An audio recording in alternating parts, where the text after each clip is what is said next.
सम्भाषणसन्देशसंस्कृतमासपत्रिकायां प्रकाशितानां बालकथानां ध्वनिप्रसारणम् इदं बालमोदिनी इति। भक्तिमती श्रुतावती। श्रुतावती भरद्वाजमहर्षेः पुत्री। अनुपमसुन्दरी सा, सद्गुणसम्पन्ना विद्यावती च। तस्याः स्नेहपूर्णः विनयोपेतः व्यवहारः आश्रमपरिसरस्थानां सर्वेषां हृदयं जयति स्म। तरुणी सा इन्द्रमेव वरितुम् इच्छति स्म। अतः सर्वदा इन्द्रमेव पूजयति स्म सा। अथ एकदा कश्चन महर्षिः तम् आश्रमम् आगतः। मम नाम वसिष्ठः इति अवदत् सः। श्रुतावती श्रद्धया तस्य सेवां कृतवती। एतस्मात् सः महर्षिः नितरां सन्तुष्टः। मया कापि अन्या सेवा करणीया चेत् आदेष्टुम् अर्हति भवान् इति विनयेन अवदत् श्रुतावती। सर्वा अपि आवश्यकता भवत्या पूरिता एव। तथापि एकं लघुकार्यं वदामि। मम समीपे 5 बदरफलानि सन्ति। तानि पक्वीकृत्य दीयन्ताम् इति अवदत् महर्षिः। ततः सः तानि बदरफलानि श्रुतावत्यै दत्त्वा आश्रमात् निर्गतः।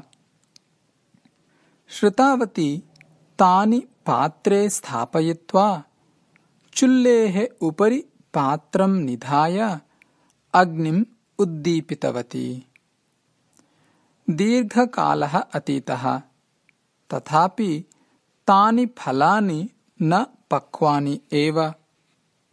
आश्चर्यम् अनुभवन्ती सा चुल्यां पुनरपि काष्ठानि योजितवती। अग्निः समुज्ज्वलः जातः। किन्तु महत् आश्चर्यं नाम चुल्यां बहुधा काष्ठानि योजितानि चेदपि तानि बदरफलानि तु पक्वानि न अभवन् एव।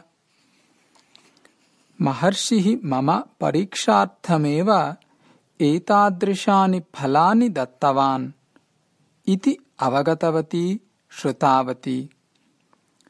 आश्रमस्थानि सर्वाणि काष्ठानि समाप्तानि चेदपि बदरफलानि न पक्वानि यत् तस्य दर्शनात् तया न ज्ञातं यत् अग्रे किं करणीयम् इति।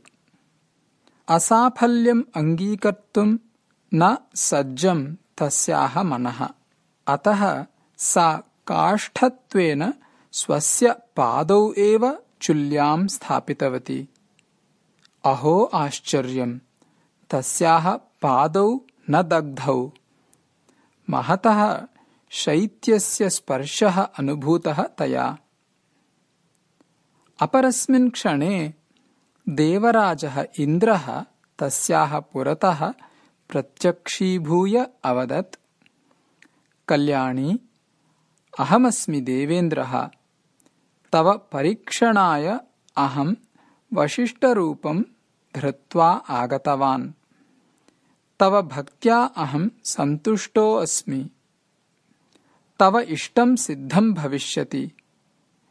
मम पत्नीत्वेन त्वं देवलोके निवासं करिष्यसि इति। श्रुतावती परमहर्षेण भक्त्या च इन्द्रं नमस्कृतवती।